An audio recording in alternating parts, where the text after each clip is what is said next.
দেখতে পাচ্ছ এই মুহূর্তে আমরা দাঁড়িয়ে আছি, এটা হচ্ছে লালনগর খেওয়াঘাট। তো আজকে 4 দিন হলো পুরো ঘাট কিন্তু আমাদের পুরোপুরি বন্ধ হয়ে পড়ে আছে। দেখতেই পাচ্ছ আশপাশে পুরো কচুরিপানা বাতরাজ, এতে কিন্তু পুরো আমাদের বিলটাকে পুরো ঘিরে নিয়েছে এবং মানে যাতায়াতের কোনো রকম কোনোভাবে ব্যবস্থা নাই। তো আমরা আজকে 4-5 দিন হলো পুরোপুরি ঘাটটা বন্ধ।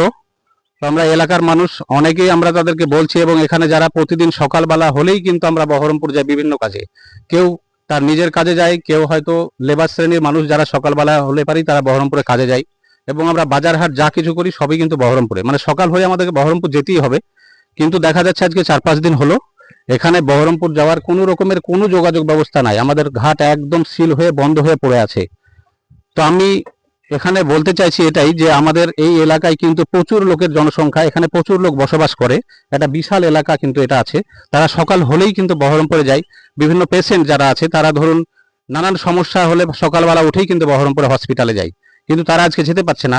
তো দেখা যাচ্ছে আমাদের এখানে আশপাশে কোনো রাস্তাও নাই যে আমরা বহরমপুর যাব।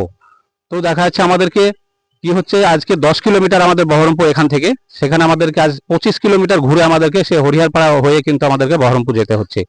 তো এলাকার মানুষের বিশাল ভোগান্তি। তাই আমি বলতে চাইছি এটাই যে আমাদের যারা ডিস্ট্রিক্ট প্রশাসন এবং ব্লক প্রশাসন, তাদের আমি অবশ্যই দৃষ্টিগোচর এটা আমি রাখতে চাইছি যে আমরা এলাকার মানুষ প্রচন্ড কষ্টে আছি এবং প্রচন্ড মানে ভোগান্তির মধ্যে আছি। তো চাইবো আমাদের ব্লক প্রশাসনের কাছে যে আমরা যেন এর একটা সুরাহা পাই, যাতে আমাদের এই পারাবারটা আবার যেন চালু হয়, সেটা আমরা চাইছি। তো আমি এখানকার এই ভোগান্তি নিয়ে আমি স্থানীয় বাসিন্দা আছে তাদের সঙ্গে আমি দু এক আধটা কথা বলছি, আপনারা তাদের ভোগান্তির কথাটা শুনুন। এখানকার স্থানীয় বাসিন্দা, আমি এনার সঙ্গে কথা বলে জানছি যে এনার কি সমস্যা এলাকার, সেই বিষয়টা নিয়ে আমি একটু জানবো। আপনার নাম? আমার নাম রফিকুল সরকার। এই যে ঘাট বন্ধ হয়ে পড়ে আছে আজ 4-5 দিন হলো, তাতে আপনার এলাকার মানুষের কি সমস্যা হচ্ছে একটু বলুন। এলাকার মানুষের তো সবই সমস্যা, আমাদেরও সমস্যা।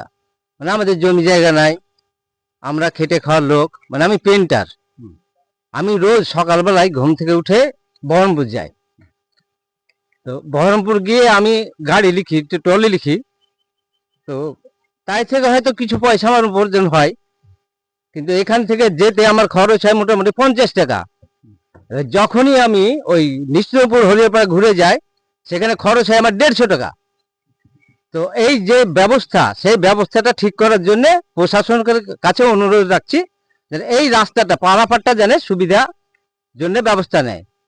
আর একটা প্রসূতি মেয়ে বা হয়তো সাপে কাটা লোককে নিয়ে যাওয়াতে সময় লাগবে হয়তো আধ ঘন্টা, আমাদের এখান থেকে পার হয়ে লাগবে আধ ঘন্টা, সেখানে লেগে যাচ্ছে 1.5 ঘন্টা। সেই মানে প্রসূতি মানে সেই সাপে কাটা রুগীটা কি বাঁচবে না মরবে কোনো ঠিক নেই। এই হচ্ছে আমাদের অভিযোগ। তো শুনলেন এলাকার মানুষ রফিকুল সরকার, ওনার বক্তব্য। আমরা সত্যি খুব কষ্টে আছি এলাকার মানুষ। আরো একজন এখানে আছে, তার সঙ্গে তার একটু এখানকার মানে এই যে সমস্যা, সে সমস্যার কথা ওর কাছ থেকে একটু জেনে নেব। আপনার নাম? আমার নাম হাসানুজ্জামান শেখ। আমি এখানকারই বাড়ি, আমার লালনগরের বাড়ি। 4 দিন থেকে যে এই যে ঘাট বন্ধ হয়ে পড়ে আছে টোটাল একদম, তো এই যে সমস্যা আপনার, তো এটা আপনার কি মনে হচ্ছে এই বিষয়ে আপনি কিছু বলুন। এটা তো আমাদের এলাকার লোকের খুব দুর্ভাগ্য বা দুর্দশা যে লালনগরে একটা বড় স্কুল আছে, হাই স্কুল, দুখানা প্রাইমারি স্কুল। তো যত স্কুলের স্যাররা আছে তারা সবাই বহরমপুরে থাকেন। তো 3 দিন থেকে স্কুলে বাচ্চাদের পরীক্ষা হচ্ছে না, পরীক্ষা বন্ধ। স্যাররা ঘাট পার হতে পারছেন না, আর নিশ্চিন্তপুর ঘুরে আসতে গেলে ওদের খরচা বেশি হয়ে গেলে স্কুল ছুটি দিয়ে রেখেছে। তো আমি চাইবো, এর আগেও বলা হয়েছে অনেকবার, আমাদের এই লালনগর ঘাটে প্রচুর লোক যাতায়াত করে, দিনে প্রায় 8-10 হাজার লোক যাওয়া আসা করে, কিন্তু মানুষের সুবিধা অসুবিধা এগুলো আমাদের প্রশাসন বা আমাদের ব্লক দেখে না। তো আমরা চাইবো প্রশাসনের কাছে এবং ব্লক প্রশাসনের কাছে যে আমাদের এই ঘাটের জন্য কোনো একটা সুরাহা হয়। কারণ এলাকা এত বড় একটা স্কুল, এত বড় একটা গ্রাম, প্রচুর লোক যাওয়া আসা করে, প্রচুর লেবার শ্রেণীর লোক যাওয়া আসা করে, অথচ আজ 5-6 দিন ধরে আমাদের ঘাট ব্লক হয়ে আছে। এখানে এলাকার কোনো মানুষের বা কোনো প্রশাসনের বা কোনো ব্লক প্রশাসনের কারোর কোনো হস্তক্ষেপ নাই, কেউ কোনো দেখাশোনা করে না। কিন্তু এগুলো আমরা ভোকাশনা করছি যে আমাদেরকে প্রায় ডেলি বহরমপুর যেতে হয়, কাজের ক্ষেত্রে যেতে হয়, কাজের জন্য যেতে হয়, কিন্তু আমরা যেতে পারছি না, বাড়িতে বসে আছে 4-5 দিন ধরে।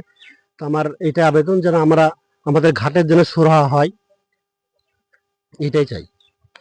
শুনলেন এখানে কিন্তু আমাদের একটা বড় হাই স্কুল আছে, তো সেখানে অনেক ছাত্রছাত্রী কিন্তু আমাদের পার্শ্ববর্তী গ্রাম শিমুলিয়া, পাঁচবেড়িয়া, নওপাড়া, সেখান থেকে কিন্তু সকালবেলা হলেই ওরা আসে, বাচ্চা বাচ্চা ছেলে মেয়ে। তারা কিন্তু আজকে স্কুল ঘাটে আজকে এই বাতরাজের জন্য কিন্তু আমাদের পুরোপুরি স্কুল আসতে পারছে না। তো মানুষের কি বলবো, ভোগান্তি শেষ নাই এখানে। চারিদিকে আপনাকে বললাম যে সকাল হলেই কিন্তু কিছু মানুষ তারা সকালে জীবিকা অর্জনের জন্য কিন্তু বহরমপুর যায়, কিন্তু তারা আজকে কিন্তু বঞ্চিত সেখান থেকে, বাড়িতে তারা চুপচাপ বসে আছে। তো এলাকার মানুষের এই দুর্দশার জন্য আমি এটাই আমার ডিস্ট্রিক্ট প্রশাসন এবং ব্লক প্রশাসন তাদের কাছে আবেদন রাখবো, যাতে আমরা এই যে আমাদের ভোগান্তি, সেই ভোগান্তি থেকে যাতে আমরা পরিত্রাণ পাই এবং যাতে আমরা আবার নতুন ভাবে পারাবারটা ফিরে পাই, যাতে পারাবারে কোনো সমস্যা না হয়, সেটাই আমি আবেদন রাখছি। তো এবার ক্যামেরাম্যানকে বলবো একটু এই যে আমাদের মানে এই পোর্শনটা যেটা আমাদের নদীর পোর্শন, সেটাকে একটু দেখানোর জন্য বলছি, একটু ভালো করে দেখে নাও।